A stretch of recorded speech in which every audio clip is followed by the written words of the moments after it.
So last 2 டேஸாக இந்தியாவில் நம்ம பார்த்த நிறையா காட்சிகள் பெரும்பாலும் சிலிண்டரை தூக்கிட்டு போகிறதா இருக்கட்டும், இல்லை சிலிண்டர் புக் பண்ணுறதா இருக்கட்டும், இல்லை பெட்ரோல் பங்க்கில் பெரிய க்யூவில் நின்று பெட்ரோல் ஃபில் பண்ணுறதா இருக்கட்டும், இல்லை இந்த கேஸில் ஓடக்கூடிய ஆட்டோ ஃபில் பண்ணக்கூடிய அந்த பெட்ரோல் பங்க்கில் பெரிய வரிசையில் ஆட்டோவில் நிற்கிறத நீங்கள் பார்த்துருப்பீங்க.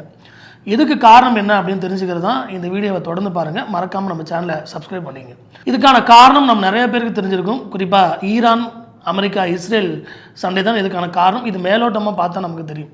ஆனால் இந்த பெட்ரோலியம் ப்ராடக்ட்டு இதுக்கான பற்றாக்குறை எப்படி ஏற்படுது அப்படின்னு பார்த்தோம்னா, உலகத்தோட எண்ணெய் இதயம் அப்படின்னு ஹார்முஸ் நீரிணை அப்படின்னு ஒரு இடத்த சொல்கிறாங்க.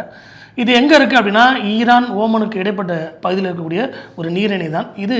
பெர்ஷியன் கல்ஃபையும் கல்ஃப் ஆஃப் ஓமன் இந்த ரெண்டையும் இணைக்கக்கூடிய ஒரு நீரிணை தான் இந்த பிளேஸ். எப்படி நம்ம உடம்புல ஓடக்கூடிய ரத்தம் இதயத்துக்கு போய் சுத்திகரித்து தென் அந்த மற்ற பகுதிக்கு மூவ் ஆகுதோ, அதே மாதிரி இந்த நீரிணை தான் உலகத்தோட 20% கச்சா எண்ணெய் போக்குவரத்து நடைபெறக்கூடிய ஒரு இடமா இருக்குது. இது 39 கிலோமீட்டர் அகலத்தில் ஆரம்பித்து 93 கிலோமீட்டர் அகலம் வரைக்கும் இது இருக்கிறதாக சொல்கிறாங்க.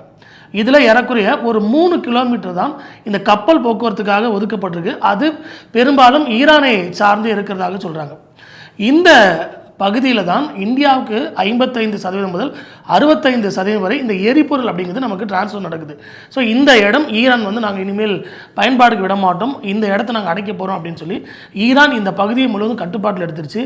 இதனால் குவைத்து, சவுதி அரேபியா, ஓமன் இந்த பகுதியிலேருந்து வரக்கூடிய எண்ணெய் பொருட்களாக இருக்கட்டும், ஈரான் பகுதியில் வரக்கூடிய பொருட்களாக இருக்கட்டும், இது எல்லாமே மற்ற நாடுகளுக்கு அந்த டிரான்ஸ்போர்ட் ஃபுல்லாக ஸ்டாப் ஆயிடுச்சு. இதனால தான் உலகத்தில் இருக்கக்கூடிய எல்லா நாடுகளும் அடுத்த 2 வாரங்களுக்கு இந்த பற்றாக்குறை இருக்கும் அப்படின்னு சொல்லப்படுது. இந்த போர் சீக்கிரம் முடிவுக்கு வந்தால் மட்டும்தான் நம்ம வீட்டுக்குள்ளே நம்ம நினச்சதை சமைச்சு சாப்பிட முடியும்.